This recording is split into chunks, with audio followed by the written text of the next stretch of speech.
Kita lihat secara umum cadangan devisa di bulan September agak menurun ya dibandingkan bulan Mmm, Agustus. Dan saya pikir ini lebih didominasi oleh pembayaran, kupon ataupun bunga utang luar negeri pemerintah yang memang mmm, ini berkala ya, tiap kuartal itu memang ada yang jatuh tempo gitu. Sehingga itu yang menjadi faktor utama, dan yang kedua juga, kalau kita lihat, langkah-langkah stabilisasi dari Bank Indonesia terhadap rupiah, nilai tukar rupiah pun juga mungkin sudah dilakukan ya pada bulan September yang lalu, yang mana kita mencatat bahwa keluarnya dana asing dari pasar keuangan kita baik di pasar saham dan juga terutama pasar obligasi memang net sell-nya memang meningkat ya dibandingkan bulan Agustus.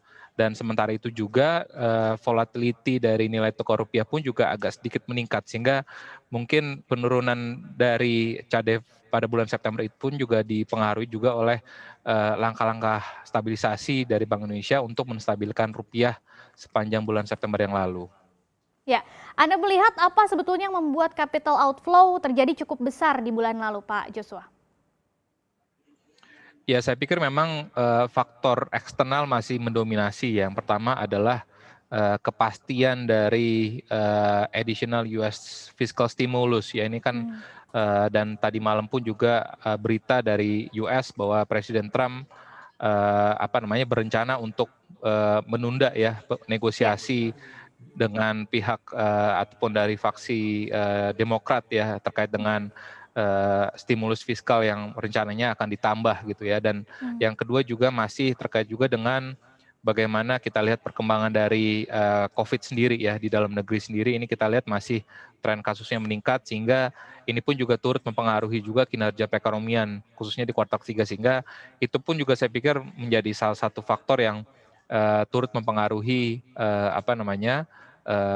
keluarnya dana asing sepanjang bulan September yang lalu. ya. Secara fundamental melihat perekonomian di dalam negeri begitu, Pak Joshua, apakah capital outflow ini Anda lihat akan terjadi dalam jangka waktu yang cukup panjang? Saya pikir ini temporary ataupun short lived ya, karena kondisinya adalah pasar masih menantikan stimulus tambahan dari US, dan juga bagaimana perkembangan dari misalkan US presidential election ya, ini kan sudah sebentar lagi di depan mata, sehingga Mmm, hasilnya ini pun tentu akan bisa mempengaruhi sentimen dari pasar. Dan iya, tentunya juga adalah harapan dari penemuan dari vaksin terhadap COVID ini pun juga saya pikir salah satu faktor yang akan membatasi keluarnya kembali dana asing dari pasar keuangan kita.